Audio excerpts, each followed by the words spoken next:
Jadi kalau kehumasan cyber outputnya adalah proposal, evaluasi program humas outputnya adalah laporan. Nah, proposal dan semua hal yang dilakukan di mata kuliah ini, kecuali evaluasi program humas, itu akan dipresentasikan di UTS. Produksi visual humas, presentasi apa, Mbak? Presentasi dummy design, ya, yang sudah di-approve oleh UMKM. Jadi kamu membuat beberapa dummy untuk beberapa postingan sesuai dengan content plan yang dibuat di kehumasan cyber gitu ya. Jadi semua terkait ini. Jadi dia bukan parsial, dia terkait satu sama lain. Content plan yang kamu buat di kehumasan cyber itu kamu buat visualnya di produksi visual humas dan produksi multimedia humas. Kalau kamu bilang situ kamu mau bikin story, maka kamu bikin sama Mas Geo. Kalau kamu bilang di situ kamu mau bikin postingan tentang apa sih namanya katalog misalnya kayak gitu, maka kamu bikin di visual humas. Kemudian bagaimana caranya kamu menurunkan brief yang diberikan oleh klien itu di dalam kehumasan cyber pada saat membuat background gitu ya, latar belakang di awal proposalnya itu kamu dapat dari teknik lobby dan negosiasi. Di dalam situ juga ada perencanaan untuk terbit di portal media misalnya pakai advertorial, pakai pemasaran apa gitu, atau mungkin kamu mau enhance pemasaran di sosial media, itu ada dari komunikasi pemasaran, semuanya mengerucut ditaruh di dalam proposalnya kehumasan cyber. Kayak gitu. Ya, walaupun kelasnya berbeda-beda, tapi nanti at the end of the day itu satu outputnya, proposal, yang harus dipresentasikan di UTS. Nah, siapa yang menjadi panelis? Ya, semua dosen yang mengajar itu nanti akan jadi panelis di UTS. Tapi biasa dibagi dua. Sebagian mungkin kok kombinasinya adalah Mbak Pijar, Mas Geo, Mas Rangga, dan Mbak Kila gitu. Terus tetangga sebelah isinya Mbak Meta, Mbak Wida, Mbak Reta gitu. Jadi kayak ada kombinasi. Saya nggak tahu tiap tahun beda-beda aja gitu. Saya nanti di kelas yang mana. Satu menguji Humas B atau mungkin paket yang lain menguji Humas A. Tapi yang diuji sama yaitu proposal dari kehumasan cyber semester 4. Gitu. Terakhir, sekalian udah membantu UMKM setengah semester, kemudian di ujung ada acara puncak. Nah, yang dikelola oleh semester 2. Jadi kakak-kakak semester 4 akan mengisi bazarnya, adik-adik akan membuat bazarnya. Gitu. Diulang lagi kan. Nah, kalau udah selesai bazar, kalian akan menyusun yang namanya evaluasi program kehumasan. Disitulah setelah laporannya jadi, kalian akan presentasi UAS. Diuji oleh siapa? Panel lagi. Tapi biasanya kalau di UAS itu akan hadir panelis tamu dari either itu industri atau mungkin dari sesama program studi di sosial humaniora. Begitu. Saya nggak tahu teknisnya nanti Mbak Meta ada perubahan apa, tapi kurang lebih kemarin seperti itu. Nah, demikian mengenai Fokhumpes, teman-teman semua. Sebelum Mbak Pijar lanjut ke slide berikutnya, ada yang mau ditanyakan? Gak apa-apa, on cam, on mic, raise your hand, gak apa-apa, boleh silakan. Kalau cukup jelas, tolong dikasih jempol lagi dong. Ayo, mana jempolnya? Oke. Tung, tung, tung, tung. Jempol, jempol, jempol.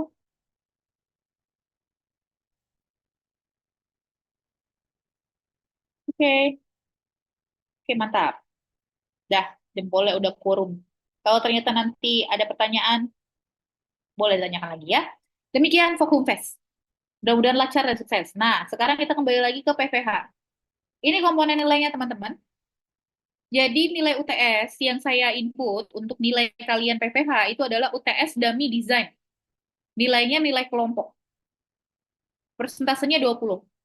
Kemudian nilai UAS itu adalah Fokumfest dan desain final. Desain final itu adalah semua desain yang kamu buat untuk UMKM. Ya, kelompok juga 20%. Presentasi update desain. Nah, presentasi update desain ini nanti akan kalian lakukan di paruh kedua perkuliahan ini, yang kemudian dengan Mbak Devi Rahmawati, gitu ya. Di beliau akan supervisi, tapi Mbak, kalau misalnya saya juga mau minta pendapat Mbak Pijar, boleh nggak? Boleh. Jadi saya juga boleh men-supervise. Jadi kalau kamu sudah minta supervisi Mbak Devi, kemudian mau tetap konsultasi sama Mbak Pijar, masih boleh. Oke? 20%. Kemudian, nah ini dia yang beda dari mungkin yang lain-lain ya. Mbak Pijar itu setiap pertemuan akan pop quiz, either itu online atau offline. Offline tuh bisa jadi Mbak Pija langsung nanya di kelas, kemudian kalian harus menjawab. Sistemnya flip learning. Apa yang harus kalian jawab sudah saya kasih sebelumnya. Jadi tolong pelajari apa yang Mbak Pijar kasih, apakah itu handout, modul, video, atau apapun. Silakan pelajari. Kemudian, apakah boleh Mbak mempelajari tambahan dari sumber lain selain yang Mbak Pijar kasih? Boleh, boleh banget untuk memperkaya kalian gitu ya. Tapi biasanya yang Mbak Pijar tanyakan di kelas sebelum kelas mulai itu adalah yang materinya sudah Mbak Pijar kasih. Teknisnya adalah Mbak Pijar akan mengundi, jadi semua orang pasti akan kena menjawab, dan tiap pertemuannya nggak tahu siapa. Jadi kayak arisan. Misalnya kalau di Kocok hari ini keluarnya Febri gitu. Febri gitu yang keluar. Nah, ya udah, Febri yang jawab gitu. Tapi kalau Febri nggak bisa jawab, boleh juga sih kasih ke orang lain. Tapi langsung yang orang lain itu yang langsung dapat nilai duluan gitu. Nanti namanya Febri masukin lagi ke kocokan untuk bisa keluar di lain waktu kayak gitu. Dan hopefully semua bisa dapat menjawab. Ini ada nilainya teman-teman ya. Kalau 100% betul, maka kalian dapat nilai sempurna 100 dan itu kontennya komponennya adalah 20% individu ya. Kemampuan, nah itu yang terakhir adalah kemampuan menerapkan teori dengan karya. Mbak, ini didapat dari mana ya? Itu didapat dari presentasi, teman-teman. Kemungkinan besar akan selalu ada pertanyaan seperti ini. Kenapa kamu memilih warna merah dan logo seperti itu untuk UMKM yang ini, misalnya gitu. Kamu harus bisa menjelaskan. Misalnya gini, secara psikologis warna merah itu akan meningkatkan appetite, gitu ya. Ini adalah produk makanan. Maka produk makanan alangkah baiknya kalau direpresentasikan dengan warna merah. Dan kenapa merah? Karena ini makanannya pedes nih. Jadi sangat representatif. Merah itu kan seperti membara, misalnya gitu kan. Kemudian fontnya saya pakai ini karena dia mau mengesankan, sans serif misalnya. Sans serif akan mengesankan dia lebih modern karena komunikasi message yang mau disampaikan oleh si pemilik dan juga ingin sampai pesannya seperti itu kepada masyarakat adalah ini adalah makanan pedas yang modern gitu. Maka saya pilih warna merah dan font sans serif. Nah, tuh. Kalau kamu bisa menjelaskan seperti itu, maka nilaimu akan bagus. Jadi jangan sampai kamu bilang ini, ditanya, kenapa pakai warna merah? Kak, karena bagus aja, Mbak. Itu cocok. Nggak boleh ngomong kayak gitu. Ya, di mata kuliah ini kamu belajar mengenai why kita pakai layout seperti itu. Why kita pakai font yang ini. Why kita pakai ini yang warna merah. Jawabannya sebenarnya cuma satu. Itu akan merepresentasikan message, image, dan value yang mau disampaikan oleh UMKM. Gitu. Dan kesesuaian mengenai teori warna, complementary, atau mungkin berseberahan, dan lain sebagainya, itu nanti kita akan pelajari di mata kuliah ini. Jadi akan kelihatan hasilnya, kamu itu membuat sebuah visual untuk kehumasan, itu kamu ngerti basicnya apa, dan kenapa harus seperti itu, kayak gitu.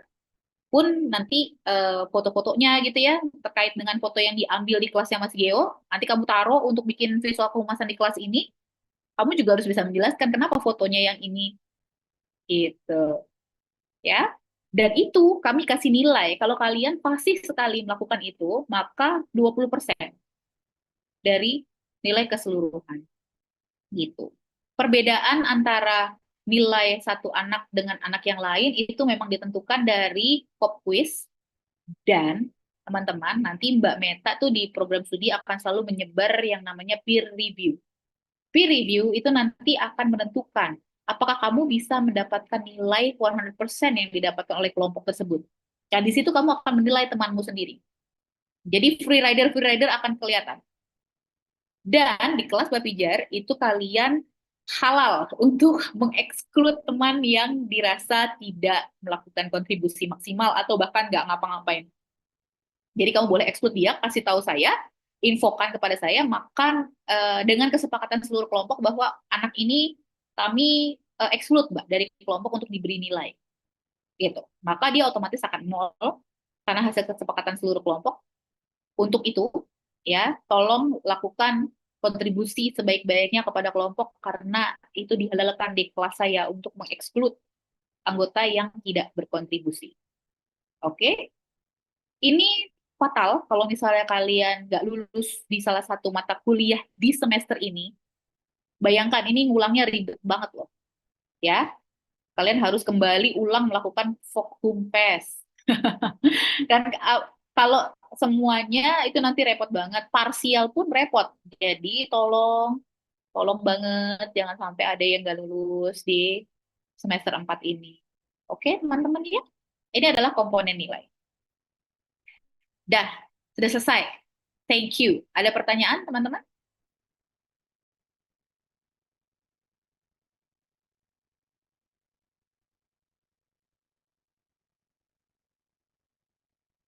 Boleh tanya apa aja? Saya izin bertanya, Mbak, mengenai Iya, Din. kelompok yang akan diberikan katanya itu Mm-mm. kira-kira kapan ya, Mbak? Apakah dalam waktu dekat atau kapan? Soalnya tadi dalam mata kuliah Pak Rangga juga udah ditanyain. Oke. Mbak Pijar sih tahunya maksimal pertemuan kedua atau ketiga kalian sudah dibagi kelompok. Kemudian UMKM-nya dalam minggu ini akan dikurasi. Sebentar lagi kan ditutup portalnya untuk pendaftaran. Banyak banget loh setiap tahun sekarang ratusan yang mau ikut Vokufest. Iya, karena mereka merasa ini memiliki dampak yang luar biasa gitu ya buat mereka. Jadi Din, hopefully minggu depan udah ada namanya dan sudah ada UMKM yang di-assign kepada kelompok tersebut. Ya, kalau ada nanti Mbak Pijar akan umumkan. Atau mungkin bahkan kalau dosen lain yang udah masuk duluan di hari Senin, kalian udah dibagi, nanti pasti dikasih tahu. Atau secara resmi diberikan oleh Prodi, salah biasanya. Ya, oke Din? Baik, terima kasih, Mbak. Oke. Ada lagi pertanyaan lain, silakan. Saya ditanya Mbak, Silakan Chris, gimana Chris? sebenarnya izin make sure aja karena berhubungan dengan kelompok. Berarti untuk kelompoknya itu dari awal semester sampai akhir semester itu akan sama ya Mbak? Nggak ada perombakan sama sekali Sama? meskipun, oke. Berarti nggak ada perombakan sama sekalian. Nggak ada. Oke. Jadi gini, sekalian latihan. Kan nanti kalau masuk industri juga kamu nggak bisa memilih teman Ya, dalam divisi kan. Jadi ya Mbak. bagaimana caranya adaptasi gitu ya Chris. Bismillah mudah-mudahan lancar. Jika tidak ada Amin. masalah sama lain, kalian akan level up. Percaya deh sama Mbak Pijar. Dari semester 4 ini latihan nanti masuk industri, kalian nggak akan ada masalah untuk kerjasama dengan mungkin orang-orang yang ditemui di tempat magang gitu Ya. ya. Itu nanti akan ada aja friksi Krisna dan teman-teman. Dan itu tiap tahun kami menghadapi itu. Ada banyak kita gini banyak ada yang nggak mau bikin ini, saya diem aja, dia nggak mau melakukan ini gitu kan. Ya, itu nanti kita akan coba atasi baik-baik gitu ya. Opsi tadi untuk mengeksklud teman di kelompok adalah opsi terakhir. Ya, mohon diperhatikan. Sebelum dieksklud, coba dirangkul dulu. Siapa tahu dia ada apa namanya? Kita nggak tahu ada masalah apa dengan si anggota tersebut gitu ya. Nanti kalau misalnya ternyata ada yang seperti itu, boleh lapor dulu ke dosennya atau mungkin diminta duduk bareng dulu, ditanyain apa yang jadi masalah. Jangan-jangan dia nggak serak dengan job desk yang diberikan tapi tidak enak untuk menyampaikan. Gitu-gitu loh kan kadang-kadang kita nggak ngerti ya. Ingat, kita mahasiswa komunikasi. Jangan jangan masalah terjadi karena banyak miskom gitu ya. Jadi kita harus mengkomunikasikan segala sesuatu. Jadi itu adalah last option untuk mengeksklud seseorang. Tapi boleh nggak? Boleh. Dan itu fatal banget sih sebenarnya karena kamu lihat itu semuanya kelompok loh. Kalau udah dieksklud udah pasti nggak lulus, ya kan? Yang individu cuma satu, apa boleh buat gitu kan? Itu nanti yang akan membedakan terkait dengan kognitif kamu. Itu pertanyaannya kognitif banget. Misalnya nanti pertanyaan Mbak Pijar kasih materi ini habis ini ke Pak Tuti, terus habis itu Pak Tuti lanjutkan ke kalian. Kalau misalnya emasnya udah nyala, saya taruh di emas. Tapi kalau enggak nanti kita save via ketua kelas dulu. Nanti kalau saya tanya ternyata nilainya nggak sempurna atau mungkin nilainya sangat sempurna, nah itu akan membedakan kognisi kalian secara individu cuma itu doang gitu. Sisanya kamu harus teamwork dan itu nggak bisa ditawar. Karena fakultas itu it's all about teamwork. Begitu ya, Chris. Siap, thank you Mbak. Semangat ya semuanya. Ada lagi? Mbak boleh tanya nggak? Boleh dong, Irgi. Untuk timeline atau timeline nih Mbak, kalau untuk Mm-mm. berkomunikasi dengan klien atau UMKM, apakah komunikasi dengan klien dulu, baru dengan dosen atau dosen dulu baru ke klien Mbak? Untuk Lain ACC dulu, gini. sesuatu. em, Nanti kayaknya dikasih panduan itu kayaknya mata kuliahnya Mas Rangga deh. Jadi kamu kan pertama itu kayak semacam membuat background memaparkan mengenai UMKM tersebut gitu ya. Itu mau nggak mau kamu harus ke UMKM dulu gitu. Kalau misalnya sudah selesai mengeksplor, istilahnya mewawancara mereka gitu ya, itu nanti kalau kamu memiliki masalah-masalah tertentu atau mungkin ternyata hasil wawancaramu setelah dilihat oleh dosen kok ada hal yang kurang gitu ya, itu nanti kamu akan kembali lagi ke sana untuk menanyakan hal tersebut gitu. Jadi itu practically sepertinya kamu akan pergi ke klien dulu. Habis itu baru diskusi kepada dosen, apakah saya sudah mendapatkan semua data yang diperlukan atau tidak. Nah, Irgi, untuk apa aja yang ditanyain, harusnya sih di kehumasan cyber itu nanti dikasih tahu. Ada kayak semacam template gitu loh, Oh, ya. Ini loh yang mesti ditanyain dari UMKM gitu. Habis itu baru kamu ke dia, ke UMKM, habis itu nanti kamu present ke Mas Rangga, terus nanti Mas Rangga akan melakukan supervisi di situ. Setahu saya sih gitu ya. kalau masalah kayak technically kayak desain kayak logo gitu Mbak ke klien itu ke Mbak dulu atau ke klien untuk minta approval gitu.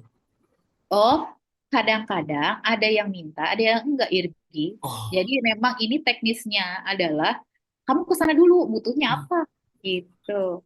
Ah, oh, Mbak, di UMKM yang ini dia eh, platformnya punyanya cuma Instagram. Dia nggak punya yang lain. Jadi kami akan fokus ke Instagram. Kemudian UMKM tetangga sebelah, Mbak, dia nggak ada Instagram, itu mainnya di TikTok Shop. Jadi kita harus bikin audio visual terus-terusan, gitu kan misalnya. Terus, Mbak, yang ini tuh ada yang kayak gini loh. Mbak, yang ini tuh dia masa minta bikin ini sih katalog printed gitu kan. Boleh nggak ya Mbak? Gitu. Oh boleh, tidak apa-apa. Itu kan request dari mereka. Selama kalian bisa mengakomodir dan tidak ada masalah dari dosen pengampu, silakan. Tapi itu ada loh yang minta sesuatu itu nanti memberatkan kalian. Kayak misalnya gini, dia mau minta beriklan gitu ya. Di mana iklan itu berbayar, kan sponsor ya. Walaupun kecil kan tetap kalian keluar keluar biaya dong supaya dia bisa sponsor. Nah, itu biasanya akan saya hentikan. Saya bilang, jangan, ini adalah apa namanya? Ajang latihan kalian untuk menghasilkan engagement secara organik. Jadi tolong bilang sama UMKM-nya, kita nggak bisa melakukan sponsor gitu. Kecuali dia yang memprovide, nggak apa-apa, tolong bikin ini jadi sponsor, saya bayarin gitu. Jadi kamu cuma operate, itu boleh. Tapi kalau misalnya dia minta tolong untuk sponsor dan itu dananya nggak dari mereka, please jangan. Ya, lakukanlah yang apa namanya seadanya gitu. Karena kan di sini kan kita pengabdian masyarakat, kita nggak berbayar. Kita bukan konsultan yang dibayar oleh mereka, tapi kita melakukan integrasi perkuliahan antara akademisi ya kita di sini di universitas juga di masyarakat dan industri yaitu UMKM. Begitu Irgi. Jadi memang customize nanti tiap UMKM bisa jadi berbeda. Cuma yang jelas di mata kuliah ini kita akan fokus di social media, digital PR kan? hmm. Iya, jadi either itu sosial media, portal berita. Kita nggak menyentuh website karena di mata kuliah ini nggak ada mata kuliah website. Gitu. Tapi kalau misalnya dia minta bikin website, ya tergantung ya kamu mau mau ini nggak apa namanya eh mengakomodir. Tapi kayaknya berat ya website itu ya. Saran saya sih nggak usah. Nanti bisa didiskusikan hasil dari brief sama mereka gitu ya. Nanti kalian akan diajarkan untuk membuat means of meeting, kemudian apa gitu-gitu ya di mata kuliah teknologi negosiasi. Kamu gunakan dengan baik itu untuk menganalisis kira-kira ini mau dibikinin apa ya kayak gitu. Oke, Ergi? Oke, Mbak, oke. Makasih ya, Oke, Mbak. sama-sama. Ada lagi sebelum saya absen?